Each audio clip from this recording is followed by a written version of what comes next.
Welcome to Bears on Tap, hosted by Quinton Q. Crisco, Sonny Verma, and the one and only Ron Luce. Bringing you all the news, analysis, and opinions on the charter franchise, Chicago Bears.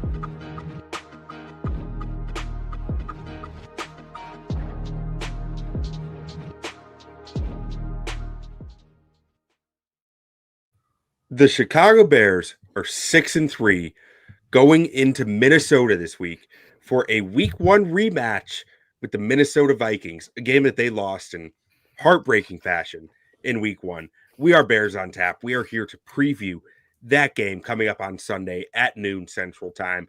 I am joined by Ron Luce and Samir Patel. Starting with Ron, how are you gentlemen doing this evening? Man, I'm doing good. Samir and I were joking before. This is the first time we've been able to share the microphone together. So very excited about that. Gentlemen, I'm doing good, but I made a very not wise decision this evening. I was feeling a glass of wine, except I wore white. So we're gonna see how that goes. But other than that, guys, I'm doing great. How are you guys? Doing great, man. Good. Nice challenge you've laid out there. I was laughing because in the intro now people are definitely gonna think I'm Sonny Verma. Just with the way this trio has panned out here. But no, otherwise doing great, man. The Bears keep taking years off my life, but that's why we love them. So here we are. Hey, man, the years taken off for a win are far less than the years taken off for the losses. So, it's I get people being like, it's frustrating how stressful it was, but you know what? That's football. That's why we watch. I love the stressful game. I live for that fourth quarter comeback because you know what?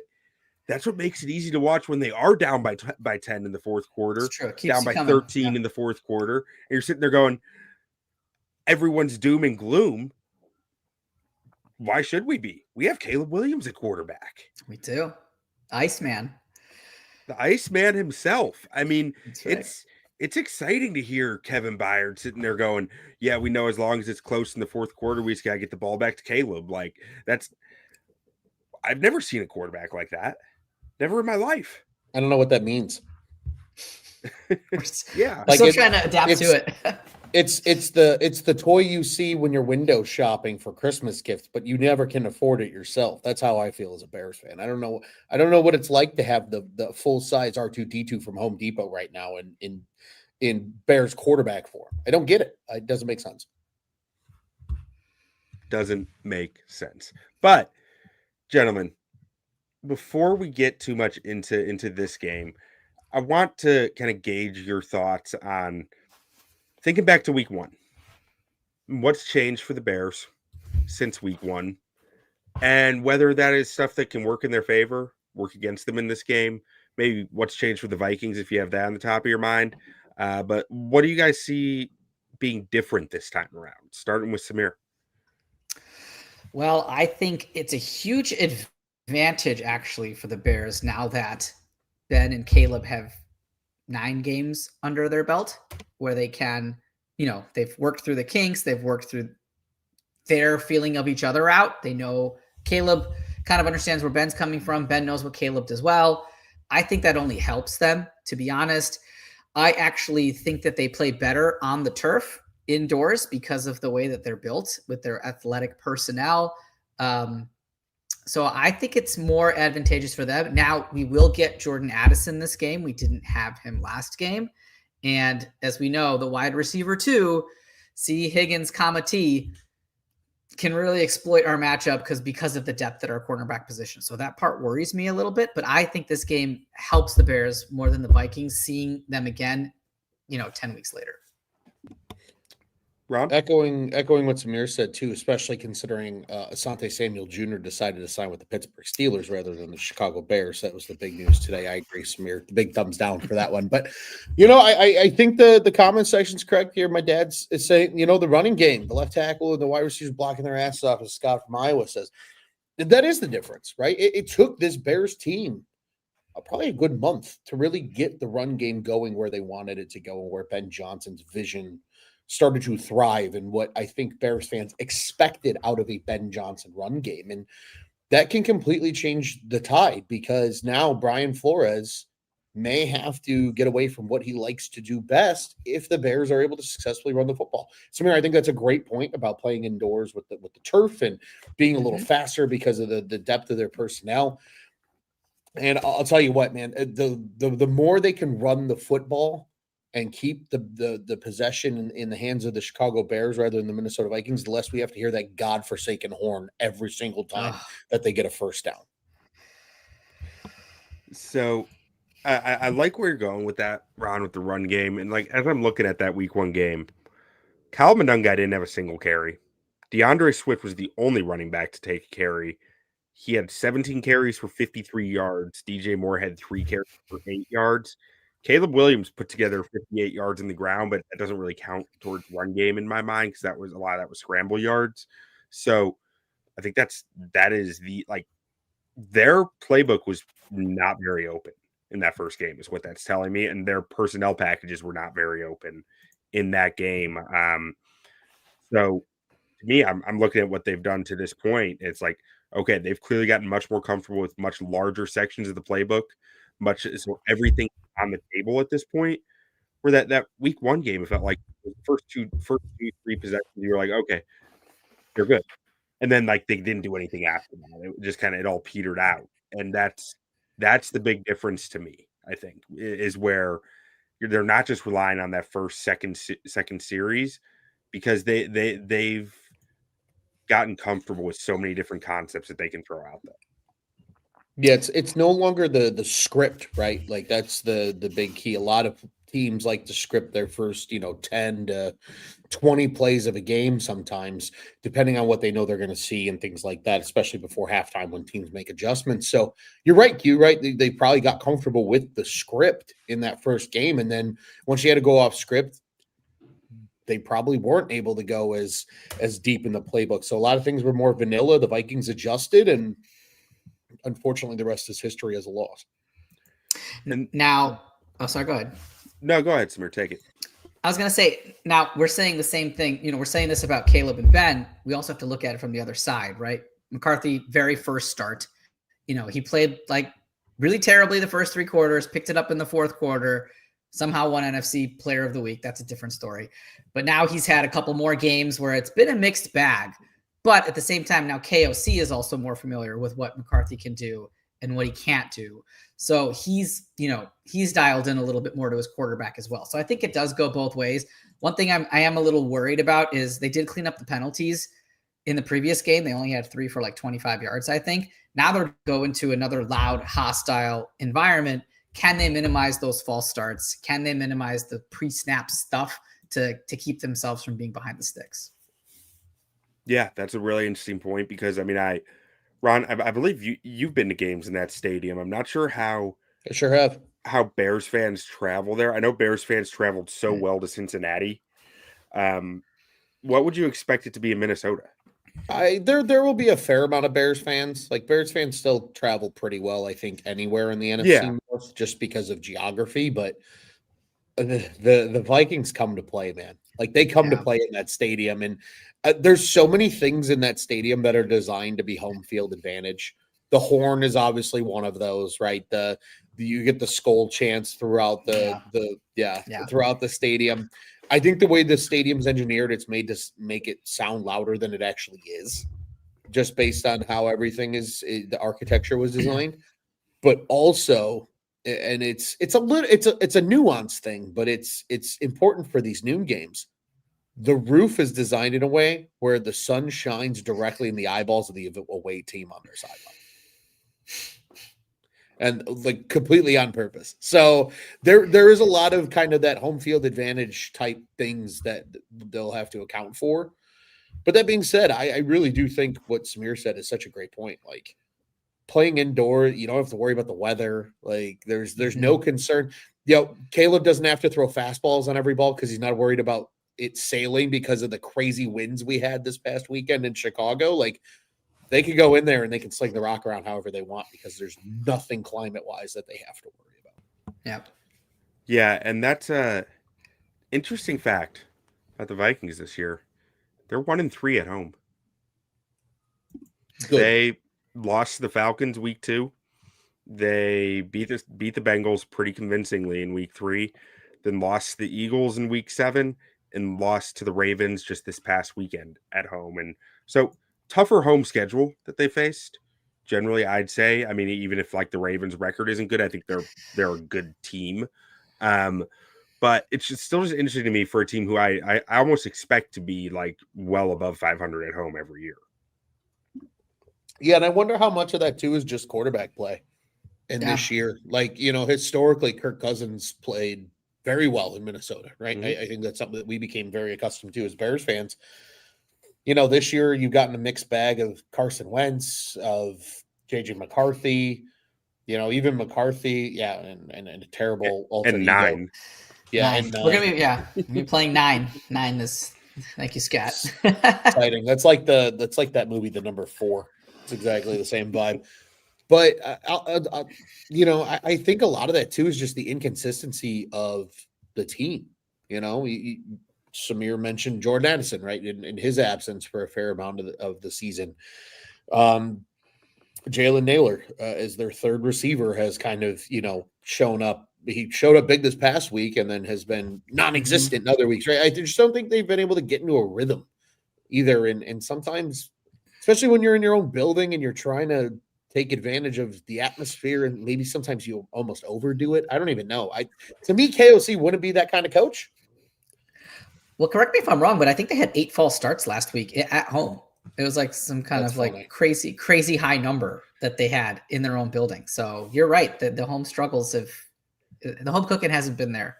See, but Samir, that makes sense though, because Minnesota Vikings fans, from what I've learned, are not always the smartest football fans. So if they're loud when their team's on offense, that's going to happen. And there's you can't fix that. And I share zero sympathy for anything about the purple people eaters up in Minnesota. Well, a certain number 6 quarterback, I think, accused us of doing the same at Soldier Field in the way back ago machine. Well, so with JJ McCarthy, I got a question for you guys. Was JJ hurt? Or did JJ get benched? I'll let you go first, Ron. I think it's a mixed bag. I think it's a little bit of both. I think it was we started him too soon, and but he's a little banged up, so we're going to take advantage of the fact that he's a little banged up for him to sit. Yeah, I agree with Ron. I think they trotted him out there. They're like, I don't know if he gives us the best chance to win right now. We can probably milk this for a little bit. He's definitely was healthier than Carson Wentz when Carson Wentz's shoulder was falling off. And, you can't tell me that McCarthy wasn't healthier than that person, right? So I think it was a little bit of both. I wouldn't necessarily say benching. I would probably say maybe he wasn't ready the way they thought he was. I think we're not talking about the Niners, but I think the Brock Purdy situation is actually more of a soft benching than what was happening with JJ McCarthy. But we don't have to go there. Ooh, that's spicy, but I like that. I legitimately question whether it was how much KOC and JJ see eye to eye. I don't get the good vibes from that situation, from that partnership, from a coach who is pro quarterback for every quarterback in the league seemingly, but the narrative around JJ just doesn't seem to be the same. Like there's something weird there in my mind that I just can't quite get past. So how do you think Darnold and DJ did not end up staying with the Vikings? Do you think that was a KOC move, or do you think that was a Kwesi move? I'm betting that was more Kwesi or ownership, frankly, saying we invested in JJ, we expect to see JJ out there. And I mean, it's all speculation, right? But yeah. It's fun speculation. I truly think that if KOC had his way, Sam Darnold would be starting for the Vikings right now. I think that's pretty reasonable. I mean, I think you could even make the same argument about Daniel Jones, right? Of course, I think they knew that Daniel Jones was due to kind of get that 1-year prove-it deal somewhere else. But I agree with you, Q. I think there was a lot of hope and kind of desire that Sam Darnold was going to stay, even if it was on a 2-year contract, where If he doesn't play great in year one, it's an easy cap cut going into year two, and then you can turn the reins over to JJ McCarthy. But I mean, he got a fairly lucrative deal from Seattle, which obviously is still largely, hey, you still got to prove it to us that you are worth this money. And so far, I would say he's done a fair job at that. But I agree. I wonder, again, I wonder how much ownership is like, well, Kevin O'Connell, you're such a great coach. You'll figure it out. And even Kevin O'Connell's like, yeah, but I still need good players to be a good coach. Mm-hmm. And if it's not, because it always feels like every year there's always teams that rush into drafting quarterbacks, even if it doesn't feel right. I think a great example of that is the Carolina Panthers and what they're going through right now with Bryce Young. Everybody was, they have to get a quarterback. They have to get a quarterback. And it just so happened that in that draft class, the best quarterbacks of C.J. Stroud and Bryce Young have not largely performed well outside of C.J. Stroud's rookie year. So, there is always this like artificial pressure almost that teams create on themselves to draft a quarterback, even if it's maybe the guy that they didn't want. Like what if KOC was sitting there and going, if it's not Drake May, James Daniels, or Caleb Williams, let's just chill and wait till next year. I wonder how much of that there was, and maybe ownership was like, no, we're going to go take a quarterback, and you can sit him for his rookie year, because we want to groom him, and it looks good in the press, and blah, blah, blah. But I don't know, man. Yeah, it's just interesting that the thing that from this offseason that really just like spiked it for me pretty loudly was like, I want to say it was like a month before the season started, and that there's all this talk about the Vikings feel they need to upgrade their backup quarterback. And that is such a bizarre thing to put out there or to have out there, to have leak, whatever it is. And they did. Like they went and got Carson Wentz.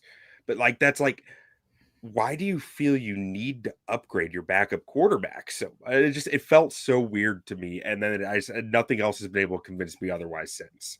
But with all that being said, let's go ahead and get into this roster some.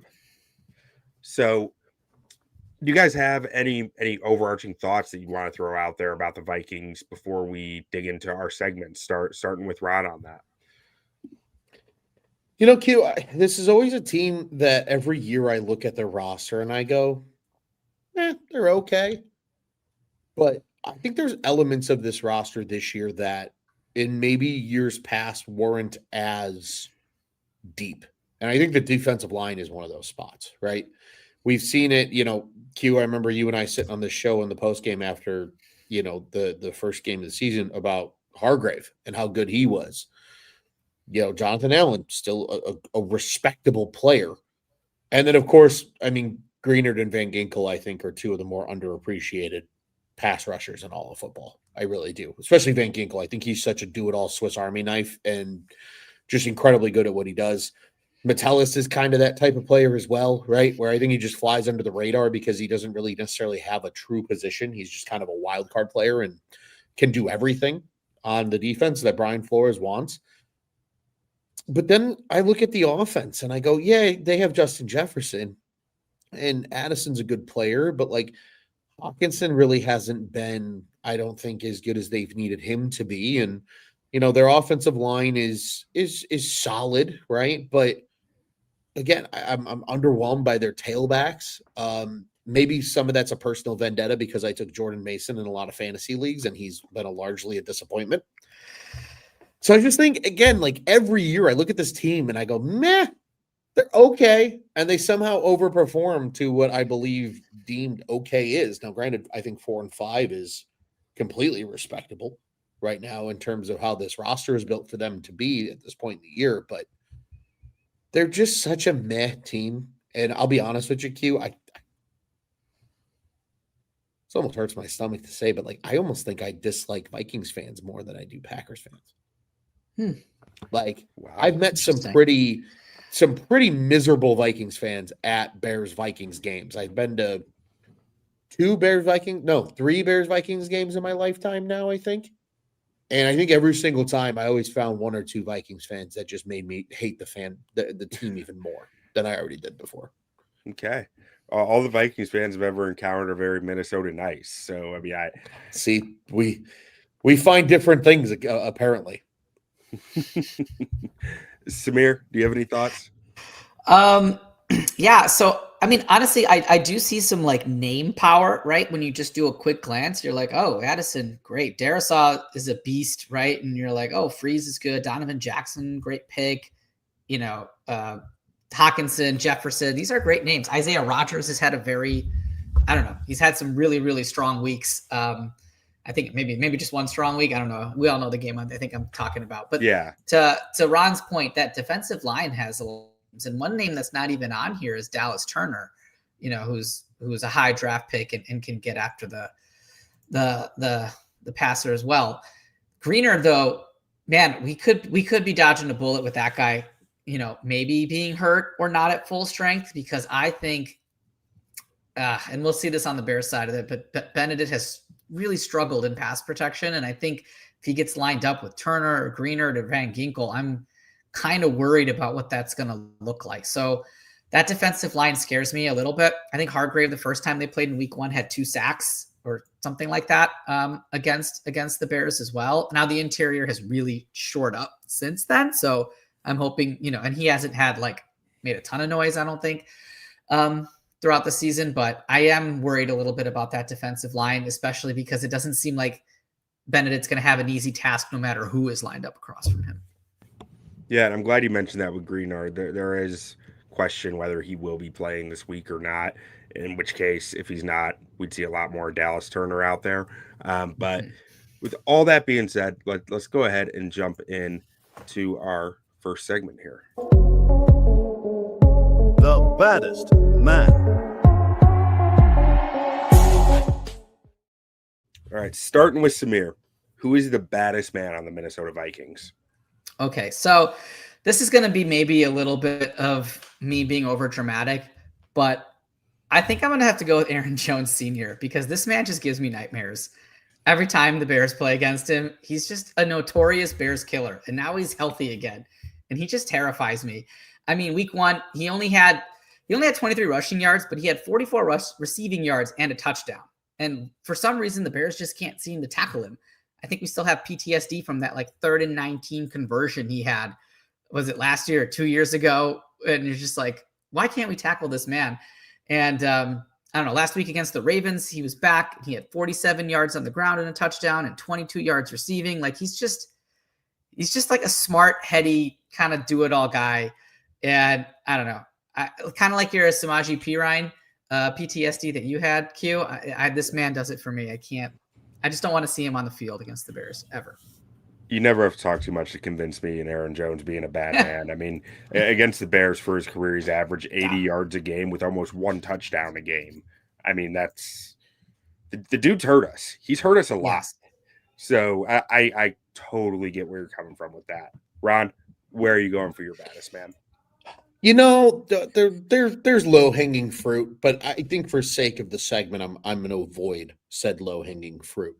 And Scott from Iowa teased me up really quickly. He says Bears need right to stop Van Ginkel, and I agree because I think Andrew Van Ginkel is a bad dude. Yeah, he's really just he flew so under the radar because he's not your prototypical put your hand in the dirt defensive end. But he's not your typical like outside linebacker. I wouldn't even necessarily call him your prototypical like edge rusher either. He really is just kind of a Swiss Army knife that can, you know, run with tight ends and backs and coverage. He can rush off the edge and be a valid edge rusher in the pass rush. He stops the run well. You know, he can fall back in the linebacker row and make plays as if he's a normal linebacker. The Vikings have a few of these guys on their roster. I mentioned Metellus a little bit earlier as well, but just, man, Van Ginkel just always shows up and makes big plays. And, like, he's a bad dude, and he's kind of scares the shit out of me. Like, I think he's kind of in that same vein as what we're going with Aaron Jones. I think that's a great pick, by the way, Samir. Aaron Jones. Aaron Jones has given me PTSD my entire life every time I see him on the field. God. And to think he came out of Utah, of all places. But Van Ginkel is just a bad dude, man. And I agree with Scott. Like, I think the Bears need to hope that Van Ginkel is just across from Darnell Wright the whole game, because I think Darnell Wright's going to be able to shut him down one-on-one. And then you can maybe scheme up ways to help a Theo Benedict on the left side against a Greenard or a Dallas Turner or a Van Ginkel, even if they, begin to flip sides and do a little bit of some different things. Scott says Van Ginkel is Crosby light. I mean, I don't know if he's necessarily that good as a pure pass rusher, but he just does everything well. Yeah, he does everything well. He sniffs out those wide receiver screens. I remember game 1. He batted a couple of those down. He's had so many pick sixes on those. Like, it's just like at least like 3 or 4 of them, and it's like this dude has no business doing this. Just there's nothing that special about it. Yeah, he's just like constantly doing the dang thing. He's just instinctual. He's a Brian Flores defensive player. Like, I think Brian Flores just loves guys that just rely on their like football instincts. Metellus is kind of that way. I think Cashman's a little bit of that way. A lot of those guys that thrive in the Flores scheme tend to be that way. And I think Van Ginkel is one of those guys. All right. So for mine, I'm going to talk a little about the edge rushers too, because Ron, don't you think Wright's going to see more Van Ginkel? Because they're going to want to get Grenard's physical skill set against Benedict. You would think. Yeah. Okay. That's where my head was going. So I just wanted to see if you were thinking the same thing. I would, but it also, I think one thing that it's tough to, I would say it's not 100% for sure. And the only reason for that is because I don't know how Brian Flores truly calls his defense, like the little, idiosyncrasies of the defense. They might like Greenard if it's, maybe they like playing Van Ginkel to the boundary, or they play Van Ginkel to the field. You know what I mean? So there might be some of that. I don't know the defense. What's the boundary versus the field, Ron? So the boundary for those at home that don't understand that term. So the boundary would be, let's say, now in the NFL, the boundary is a lot less significant because of how interior the hashes are in the NFL. I think a lot of people don't know this either, but if you go down levels, the hashes get wider. So college, it's a little wider than the NFL. High school, it's even wider. So there's a wide side and a short side to the field. In the NFL, the short side is not much shorter than the wide side. Yeah. When the ball is lined up on the hash, at least. Right. Mm-hmm. Right. So the boundary would be, if it's on the left hash, that's the left side of the field because it's closest to the side, it's closest to the boundary. Whereas then the field side, quote unquote, would be then the larger open grass on the other side. Again, in the NFL, far less significant, but like at the collegiate level, for example, I've seen defensive schemes where there's a boundary safety and a boundary corner, and there's a field safety and a field corner, and those guys are completely lined up because of spacing and athleticism, things like that. So I don't know how Flores calls his defense when it comes to stuff like that, but if there is some of that matchup, maybe they like Greenard coming off the edge on a boundaries, or maybe they like, if, for example, let's say the Bears have a tendency of running screens according to Flores' data, 65% of the time they run it to the field side. Maybe that's why he'll have Van Ginkel over on the field side then, because Van Ginkel has that instinct of, being able to bat those screens down and pick them off or just play them properly. He might play Greenard on the boundary side, and that might create some discrepancies where, or vice versa, where, if they're running at screen left and it's the Theo Benedict side, Darnell Wright would be lined up against Green. So it's a long-winded version of saying, I don't know who's going to see who, but I think it's a fascinating matchup either way. And I'm sure it's something that Brian Flores is sitting there in his meetings right now before they practice tomorrow saying, guys, they got a young, inexperienced left tackle or a guy that's probably going to be an all-pro. Who do we want to attack? Probably the guy that's not going to be the all-pro. Right. Right. Now, so for my baddest man, I mean, I have to at least mention the low-hanging fruit. We got Jay Jettas, Justin Jefferson over here, arguably the best receiver in football. He can do damage to you. And with the Bears cornerback situation, he might do damage to you. And then you got Jordan Addison across from him with the Bears CB2 situation specifically. I expect a big day from Addison. Addison would probably be my main pick if I wanted to go that way, or if I was just going on logic alone, but I have an idea in my head of who I want to do. And that is on the defensive line. One, Jalen Redmond has turned into a really nice football player for them. after I remember seeing him at the Senior Bowl a few years ago and thinking this guy's just not big enough. He's not going to cut it. He was tenacious, but like he has put on some serious mass and become a really good player for them. But beyond that, Jonathan Allen doesn't really scare me that much anymore. I don't think that he's really the player that he once was. And I don't know. Whenever I flip on his tape, I'm not as impressed by what he's putting out anymore. But Javon Hargrave wrecked week 1 for the Bears. Like, he was a wrecking ball of a force. And, you know, the Bears have cleaned up a lot in their interior, but I'm still worried about Javon Hargrave. That they need to have a good plan in place for how they're managing him, because he's coming into this game guns a-blazing, full confidence after what he did week 1. Q, I'll tell you what, I remember that O-line show we did week 1, and I think we talked just as much about Javon Hargrave as we did about any of the Chicago Bears offensive linemen. Yeah, he was outstanding. His PFF grades didn't reflect it. He was outstanding. But let's go ahead and get to our Chicago Bears, starting with Samir. Who's your baddest man on the Bears this week? All right, so I am going to go with Mr. Colston Loveland for my baddest man this week. The Vikings have given up a touchdown to tight ends in their last 3 games. So when they played the Chargers, Gadsden went for 5 catches, 77 yards and a tutty. Laporta, 6, 97 and a tutty. Now, Mark Andrews only had 3 catches, 14 yards, but he still had a touchdown. So Caleb specifically talked about how much he trusts Loveland, and he's been looking to him late in games, right? Obviously, the Cincinnati game, we saw that. Loveland had a huge catch at the end of the Giants game when everybody else seemed to be dropping the ball. And on that fast turf that we talked about earlier, look out for Loveland to exploit some of these matchups, especially off of a blitz, right? You know how much Flores likes to blitz, and who usually comes open on the blitzes? Tight ends kind of favor some of that. So I think it's all kind of lining up for Loveland to have a big game. So I think Loveland is going to be my baddest man this week. Ron, where are you going with yours?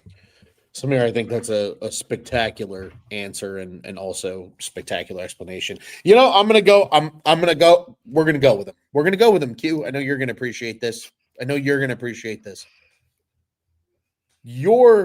of your best pass rushers in the NFL last week tried to spin move Darnell Wright, only to be shut down like a toddler going against his dad for the first time in the backyard.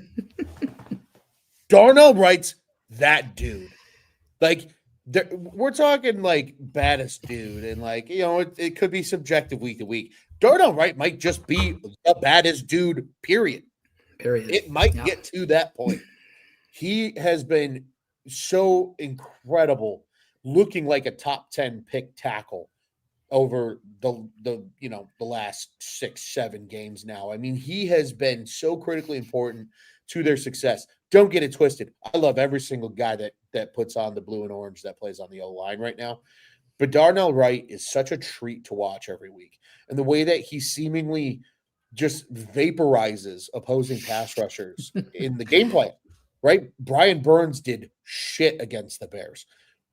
We've seen it week in and week out. Cameron Jordan didn't do shit against the Bears. I really don't expect whoever has the terrible job of lining up opposite Darnell Wright to do much this week, whether it's Van Ginkel or Greenard or Dallas Turner. I don't think any of them are going to have success against the literal bear that plays right tackle for the Chicago Bears, because Darnell Wright is a bad mamma jamma. Totally agree. Yeah, Wright might be the baddest man on a football field, on whatever football field he steps on right now. It's a beautiful thing to watch. But for me, I think I'm going to go with I thought about going with Rome Odunze here, because I do not really – I think the Vikings cornerback room can be had. And that's a potential option for me. But ultimately, I'm going with the route of who needs to be the baddest man for the Bears to win this game. And that takes me to the Bears secondary. I need CJ Gardner-Johnson to be every bit of the baddest man, most annoying dude on the field. Nobody wants to ever see this dude again in their life type of player in this game. I need him hounding Jordan Addison around the field all day, maybe getting Jordan Addison to take a swing at him. That would be awesome. But I feel like CJ is the type of player who will either get in Addison's head or make Addison step up his play to like a whole nother level. Like they're like it's either one or the other, and I'm banking on it being getting in his head. But so let's go ahead and get to our next segment here. The nicest man.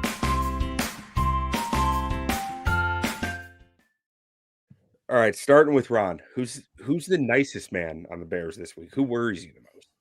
I'll tell you what, I said it on Sunday's post-game show. I still get a shot of serotonin every time I see that little puppy Q, so I appreciate that graphic every single week.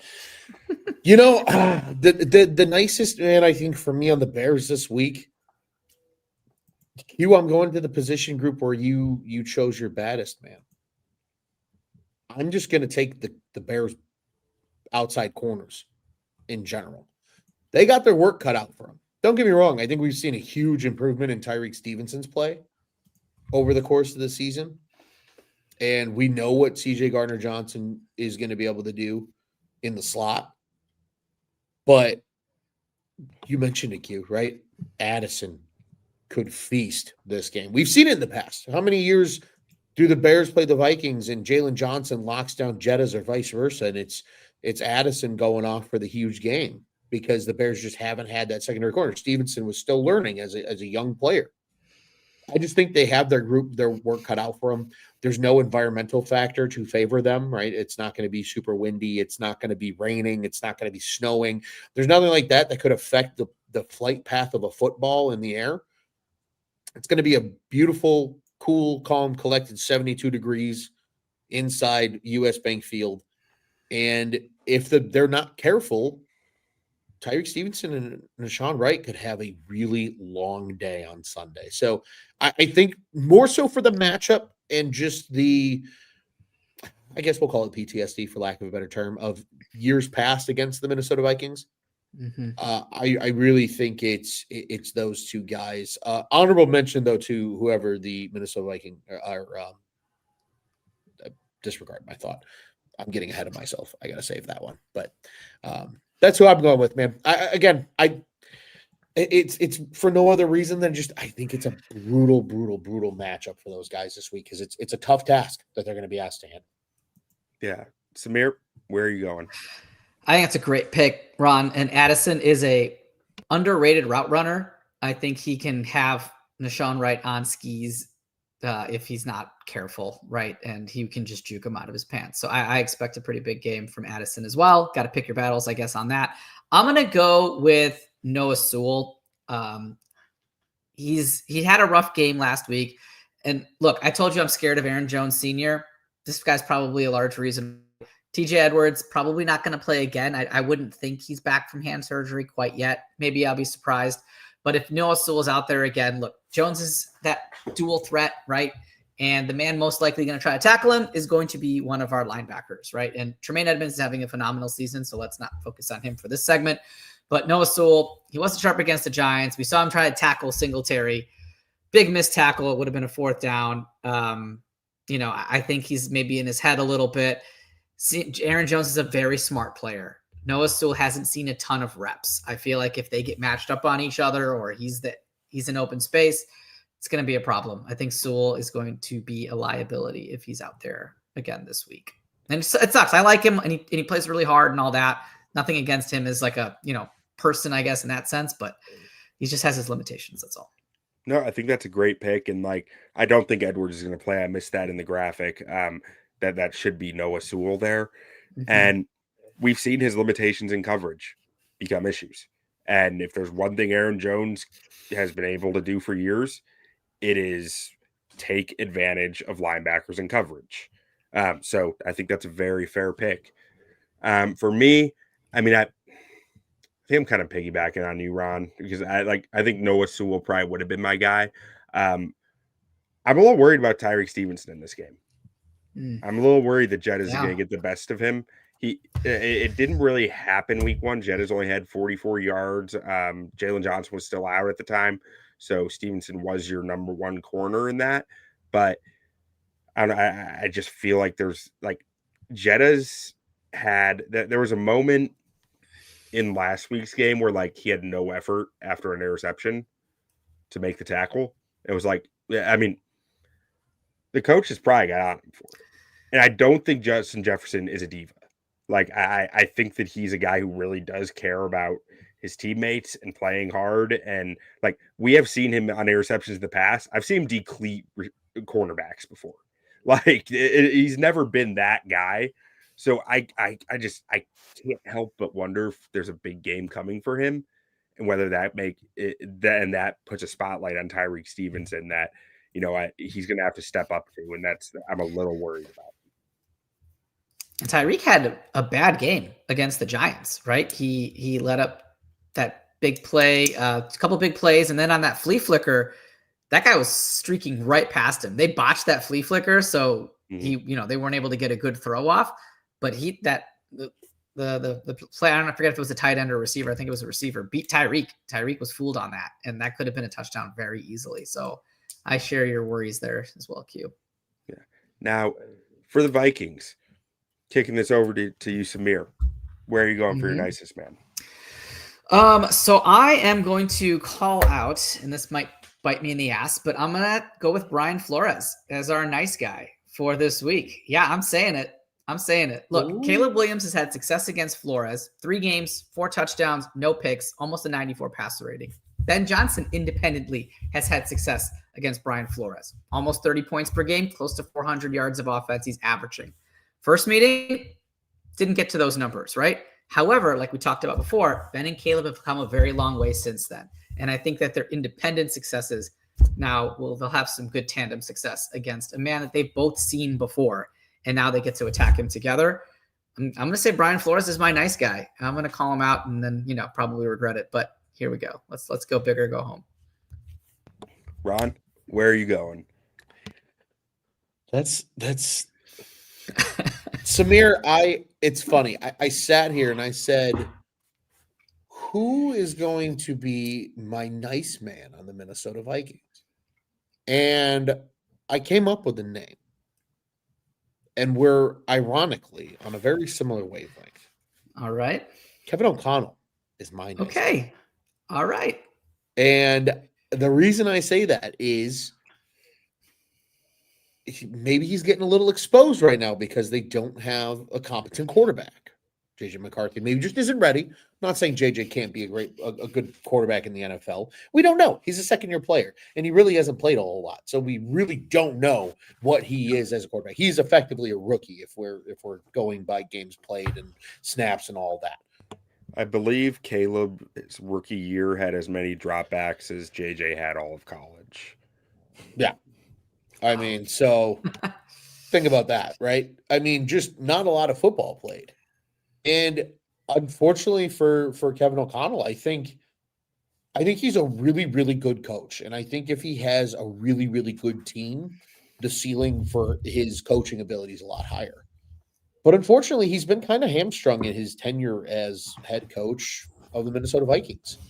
And unfortunately, I think as every coach in the NFL sees, if you don't have great players, it's really hard to be the savior, right? That I think everybody, KOC's the quarterback whisperer. He got the most out of Sam Darnold, and he got the most out of Daniel Jones, and taught him how to be pro. And like I think he can get there with a guy like JJ McCarthy. But it's very clear right now they don't have a quarterback that can run the system the way KOC needs.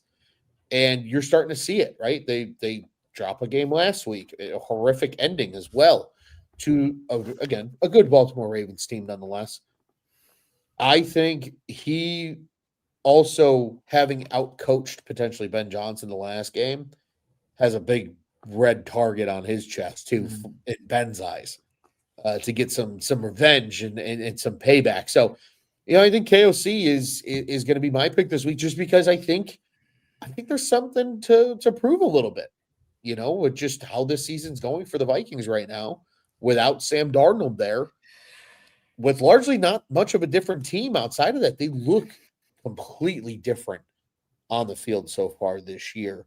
And I was getting ahead of myself earlier. The honorable mention for nicest man is whoever used to date Lizzo on the Minnesota Vikings, but that's neither nor there. All right. So for mine, I mean, we've already got 2 of the 3 most important men in the building. So Yep. I'm going to go ahead and take the third. That's 9. It's JJ McCarthy. That's right. JJ's going to have to be the nicest man in this game, in my mind. I mean, the last time these two teams played, he was the nicest man for 3 of the 4 quarters. Was it a fluke? Does 9 just show up in the fourth quarter and take over games? The evidence doesn't point to that outside of that week 1 game. So to me, if I'm the Bears defense, I'm foaming at the mouth at the chance to redeem myself for week 1. And I think they can do. I mean, I don't think they're going to shut the Vikings down or anything, but I think they can make JJ look bad. And I think they will make JJ look bad. So give me JJ as the nicest man on the Minnesota Vikings. Now, let's go ahead and get to our final segment here, and then we'll close this thing out.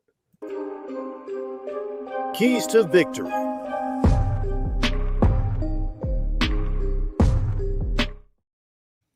All right. Let's get these keys to victory out here. Starting with Ron. What is your key to victory for the Bears this week? My key to victory this week, Q, is an old saying, a saying that one of my former coaches that I played for has always said about the offensive side of the football. First downs to touchdowns. That's the name of the game this week for the Chicago Bears. They have to dominate in terms of possession time.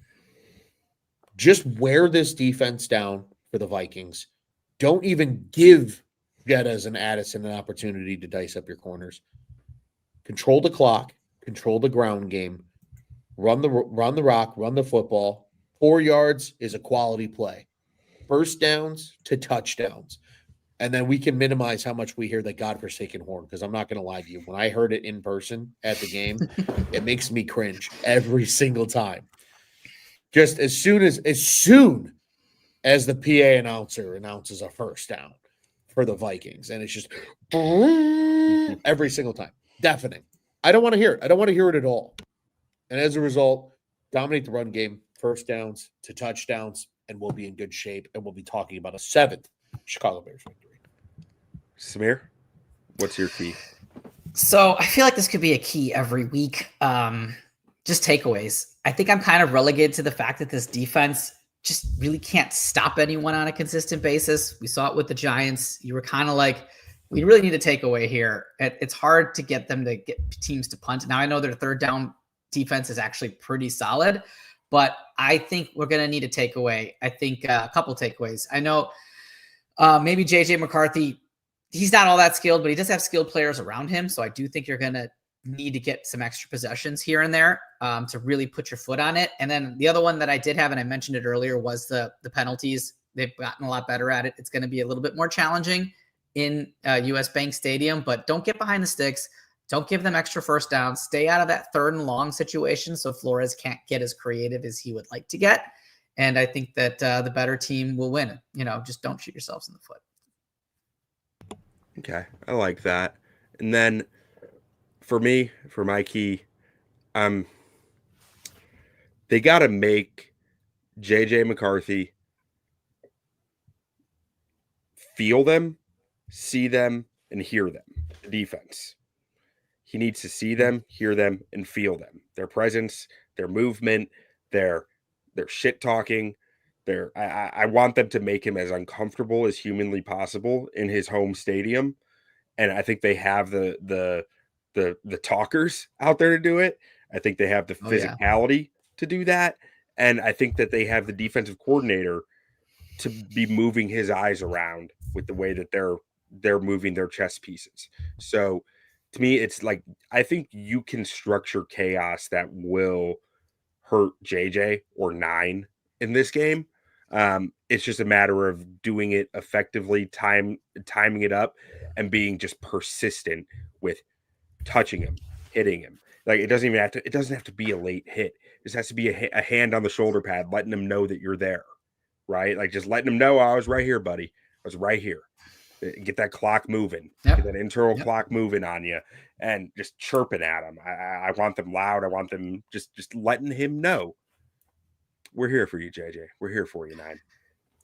Just don't accidentally tackle him while he's going to the ground. Otherwise, you might get a flag. Yeah, don't do that. And then he might be out for another 6 weeks. That's a big no-no. Yes, we want him to play. But starting with Samir, you got a score prediction. Yeah, so I think it's actually going to be a tough game. Vegas does too. I think the line's 3 right now in favor of Minnesota, but I think the Bears are gaining confidence. I don't think they're afraid of Flores, certainly not afraid of McCarthy. I think you're right, Ron, that revenge factor for Ben Johnson will be there. He seems like that kind of guy where he files all those things away. I'm going to go with the Bears win. I think it'll be a little bit closer because I don't know if we can totally stop Minnesota from scoring. I think the Bears win 24-21. Okay. Ron, what do you think for a score prediction? Oh, gentlemen, I'll tell you what. I had a lot of fun. And maybe it was because it was after my wedding and it was nice just to sit down with now my wife, formerly my fiance, and watch the game together. But I love a good shootout. And that Bengals game was fun. And I think we could have the makings of a shootout in this game. I really do. Lack of weather being involved. I think we saw a little bit of that with a lot of the decisions that were made in that game against the Giants on Sunday, right? To go for it on 4th down rather than try to kick and take points. I think the environmental factors of Soldier Field played a big part in that game plan, at least early on. I am fully prepared for a Bears victory, of course, because your wise words. I don't want to botch your wise words, but we don't live forever, and why would you ever bet against the Bears? So that's how I feel here. I'm gonna go Bears 38, Vikings 31. All right. But I do think it's going to come down to the 4th quarter. I don't think it's going to be a blowout and somebody catches up or vice versa. I think it's going to be just a slug match all the way down to the wire. And the Bears are going to just come out on top because this team finds ways to win. And then we get to hear another great, good, better, best speech from Ben Johnson when it's all said and done. That sounds like a fun game to watch. 38-31. So for me, my model says 28-20 Bears. But I think that there's going to be more points than that by at least a little bit. So I'm thinking I'm going to go Bears 31, Vikings 27. And I think a similar like shootout to what you're saying, Ron. It's a little damped down, maybe a little more time of possession coming off the clock there. But like basically, if the Bears get out to a lead early, I don't see them shutting down the Vikings all game. You know, and if they come out guns a-blazing late because they're down by 2 scores, Jettas and Addison are going to get theirs, is the way I see it, because you don't have the secondary to not let them get that. But and that's where it'll be on the Bears offense, just keep scoring at that point. This has been the narrative in the last couple of games, right? The Saints, the Bengals, and the Giants is the Bears score, and it looks like things are going well, and then the other team kind of comes back, and then it's like kind of a back and forth. So is that how you guys kind of see this one happening a little bit? I think so. I feel like that's going to be the theme of especially the rest of the season. Like if the Bears are going to win, it's always just going to be a boxing match every single game. It's going to have to be, given the state of the defense, just the offense doing what they're doing, and especially with the level of competition, right? Division games have that vibe. I mean, how many times do we see division games go the opposite way when we think one team for sure has it in the bag, right? I think that's a huge piece of it. Of course, the Bears play teams like the Eagles coming up. Of course, they play the 49ers, teams like that. I just everything's going to be a slug match, Samir, to your point at the very top of the show, that are just going to shave years off of our life when it's all said and done. Yeah, we're here for it. Ron, that's a great point worth mentioning, though. Division games. Last Thursday, we saw the Raiders lose to the Broncos 7-10 in a division game. We saw the Saints beat the Panthers in a division game 17-7. We saw, let's see, what other Buffalo. Miami Buffalo. Miami beat Buffalo 30-13. Division games get weird. Get weird. That's where we're at this point in the season. So like maybe it won't go as the most predictable pass, because these guys just know each other pretty dang well. Yeah.